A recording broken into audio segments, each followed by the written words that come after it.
আমরা মনপ্রাণ দিয়ে ভয় পাই এবং পৃথিবীতে যেটি আজকে মৃত্যু ভয়ঙ্কর বস্তু হিসেবে পরিগণিত হচ্ছে সেটি হচ্ছে এই।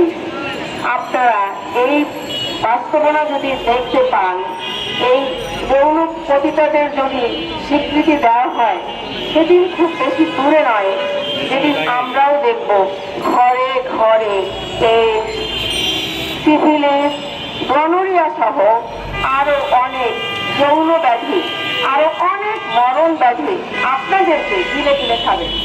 আপনি আমি কি আমাদেরকে বাঁচাতে পারবো? আপনি কি পারবেন আপনার সন্তানকে এই এবং এই মরণ ব্যাধি থেকে বাঁচাতে? পারবেন না।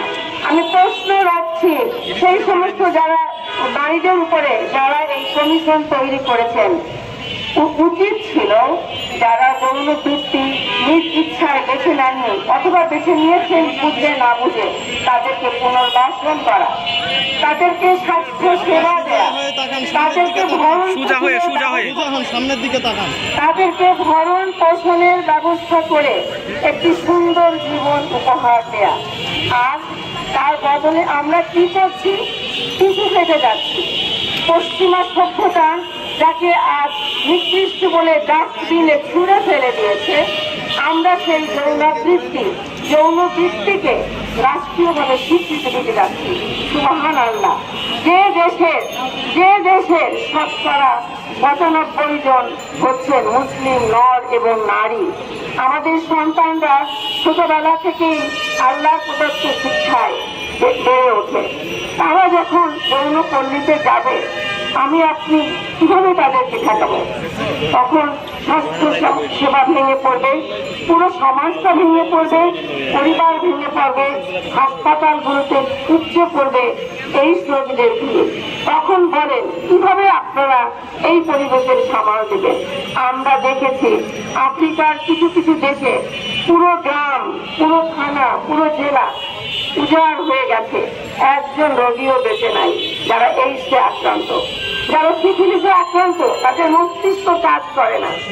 যারা যৌন ব্যাধিতে আক্রান্ত, তারা কথা বলতে পারে না। তারা সমাজের জন্য একটি ভীষণ দায়িত্ব দায়ভার। আমরা কি সেই জিনিসকে ডেকে আনতে চাচ্ছি? আমাদের কি বিবেক কাজ করছে না? বিবেককে প্রশ্ন করুন একজন মানুষ হিসেবে। আমরা কি চাই? আল্লাহ রাব্বুল আলামিন আমাদেরকে এই পৃথিবীতে পাঠিয়েছেন, খালি হাতে পাঠাননি। আমি আবার বলছি, আল্লাহ রাব্বুল আলামিন আমাদেরকে এই পৃথিবীতে পাঠিয়েছেন, খালি হাতে পাঠাননি। যুগে যুগে বিধান আল কুরআন নাযিল হয়েছে, সেখানে যে বিধান দেওয়া হয়েছে সেটা শুধু মুসলমানদের জন্য নয়, সেটা সমগ্র মানব জাতির জন্য উপদেশ। কাজে নিশ্চিন্তে নির্দ্বিধায় কোনো তর্ক বিতর্ক ছাড়া সেই আইনগুলো আমাদেরকে মেনে নিতে হবে। আর আমরা যারা মুসলমান আছি, অন্তত যারা নিজেদেরকে মুসলমান বলে পরিচিত দেই, তাদের জানতেই হবে কুরআনে আল্লাহ পদে পদে বলেছেন সামিনা অতাআনা, অর্থাৎ আমরা কুরআনের আদেশ শুনলাম এবং আবার বলছি, আমরা শুনলাম এবং মেনে নিলাম। কাজেই প্রিয় ভাই বোনেরা আমার, আজকে স্বাস্থ্য বলেন, আজকে সমাজ বলেন, পরিবার বলেন, ব্যক্তি জীবন বলেন, সেটার জন্য যেই নীতি ধ্বংস ডেকে আনে, একটি সুস্থ বিবেকে আমরা কি সেই নীতিকে গ্রহণ করতে পারি? আপনার বিবেক কি বলে? বিবেকের কাছে প্রশ্ন রেখে গেলাম আমি। একজন চিকিৎসক হিসেবে, একজন মুসলিম নারী হিসেবে আমি বলবো, দয়া করে আপনারা সবাই আল কোরআন পড়ুন। আপনারা জানেন না আল কোরআনের ভিতরে নারীদের জন্য কি সুসম্পদ, কি রত্ন লেখা আছে, যেটা কোনো ধর্ম, কোনো অন্য কোনো দিক নির্দেশনা দ্বারা, কোনো দার্শনিক, কোনো জাতি, কোনো সভ্যতা ইসলাম ছাড়া কেউ দিতে পারেনি। ইসলাম ক্ষমতা রক্ষা করে নারীকে সর্বোচ্চ আসনে বসিয়েছেন। আর জান্নাতু আজদামুল উম্মাহাতা, অর্থাৎ মায়ের পায়ের নিচে সন্তানের বেহেশত।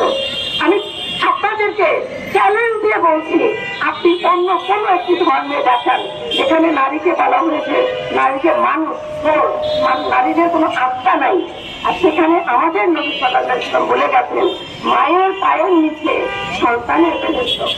সুবহানাল্লাহ, সুবহানাল্লাহ।